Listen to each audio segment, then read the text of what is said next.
And now it's Ani as he looks to make a sprint. And a takeaway from behind by Tolkien.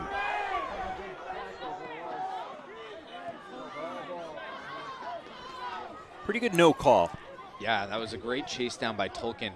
And real quick, going back to that last sequence again for Butler, the Huskies doing a great job defensively of filling those shooting lanes. I mean, time after time, they're trying. And Holmes goes down in the box. And a penalty kick coming up for UConn. In the 74th minute, the Huskies with an opportunity to grab a lead. Well, that is too much contact in the box this time, and it's Tolkien a few times, and then, coming across the top, that was Kosa.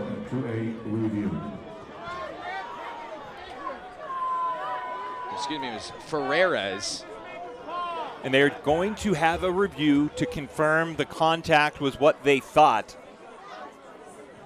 I believe there is more than enough contact. The argument Butler would like to make is that the touch into space by Holmes was a bit wild. It was probably going to be a bit too far ahead to track it down, but Butler didn't allow that to play out. Yeah, I completely agree with that because the contact and where that contact was made, right? The ankles of Holmes was certainly enough for the penalty kick. Now the third review we've had, and the call's going to stand. It'll be a penalty for UConn. A penalty kick, I should say. Yeah, that again if that contact doesn't happen, does Holmes get to it before Ari Briscoe? Probably not. And so an opportunity for the UConn Huskies on senior night to cash in.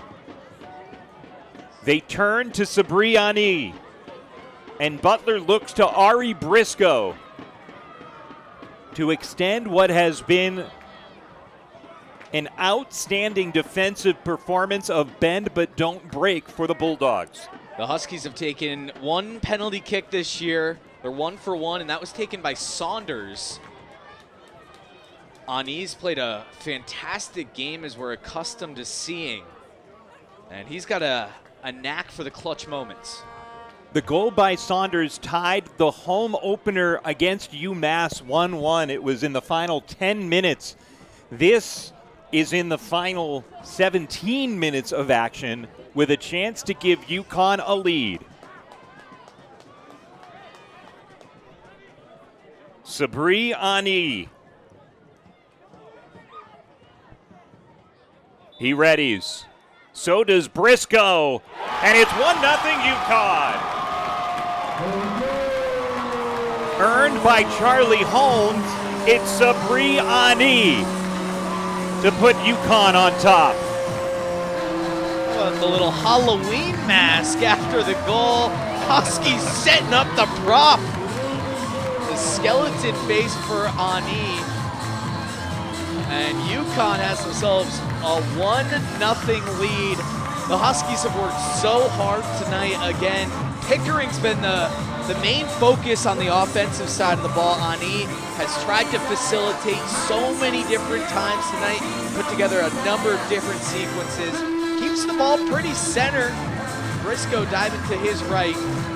And now the Huskies have to protect for 16 more minutes.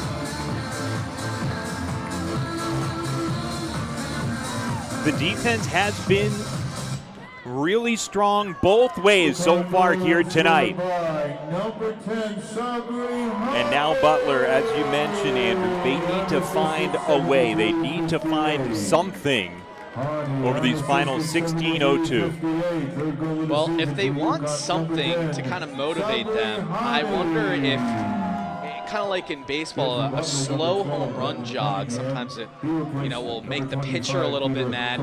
Obviously, Ani with the prop setup, almost like, but he also then took his time coming back. And Butler was trying to wave him on, so that may be a little bit of a motivating factor that you don't want to push if you're the Huskies. Just take the goal, take the lead, and let's move on.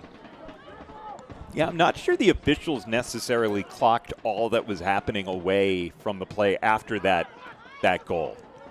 I wonder if it, I don't know, in the inner workings, if that pushed perhaps one too many buttons according to the laws of the land.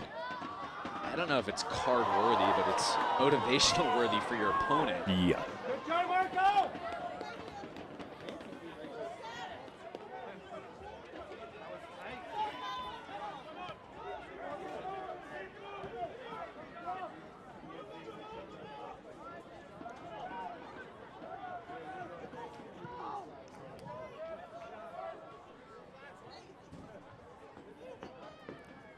So the Butler Bulldogs now looking to put at least one on the board down the stretch here. The lone goal coming on a penalty kick just moments ago. For Cibriani, he has goals against Manhattan, number 10 Akron, and now here tonight.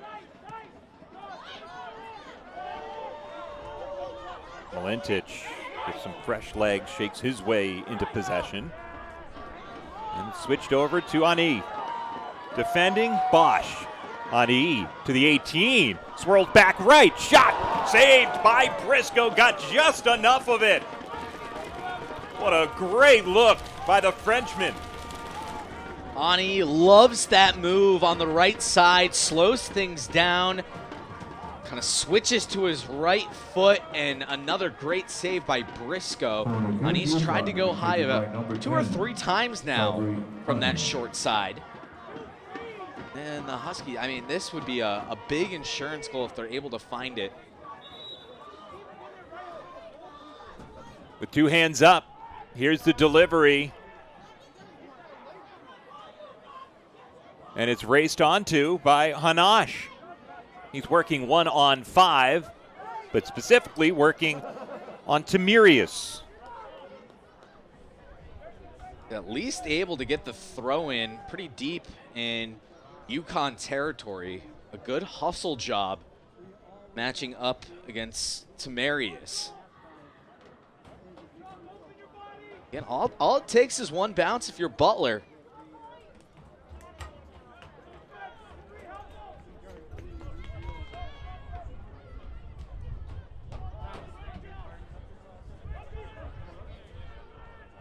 And they've had a couple of near lightning in a bottle opportunities. We've seen once or twice over the first 70 minutes plus that they've had sustained possession, but they haven't gone, 6, 7, 8 minutes between opportunities. They've continued to pluck away, even if they've been some one-offs. Now here's Saunders. He shakes himself free. An opportunity to Brummett. And that one's saved off the goal line. Another near miss for UConn. Back to Saunders. He scores! And that is some senior night insurance for the grad student. We are joined by our man of the match, Balti Saunders. Take us through what you guys were able to accomplish in that second half. It took a while, but you finally were able to break through. Yeah, it was a tough game. We knew that it was a game that would probably come down to the last, 20 minutes or so. So, shout out to the whole team just for pushing and keeping us going until the last minute. Balti, this was only the 3rd time that we've seen you come off the bench this season. How do you mentally stay prepped? And then on that goal, what did you see? How did that develop? Yeah, I mean, when you're on the bench, you just have to stay focused. I had talked with coach before the game about what the expectations were, and that I had to come in and do a job for the team. The goal came out of some combination play between me and Austin, which is something we're always looking for. Mm-hmm. So we had some touches in the box. He managed to cut it back to me, and I was able to just get a clean strike on target, which is perfect for us. Senior Day Part 2. You got to enjoy it last year at Villanova. Take us through what it was like this year. Who was down on the field with you pregame and who's celebrating with you right now in the stands? I had my parents, I have my stepdad, I have my uncle, my aunt, and my cousin. And shout out to the rest of my family that's watching on TV. It's so special just to have them here. My last senior night, I was injured and didn't really get to play. So for me, this is super special just to have my new family here and to have my family here watching. So I'm super happy. Congratulations on the win, the goal, and some work left to do next Friday against 100%. Seton Hall. Good luck on the road. Thank you.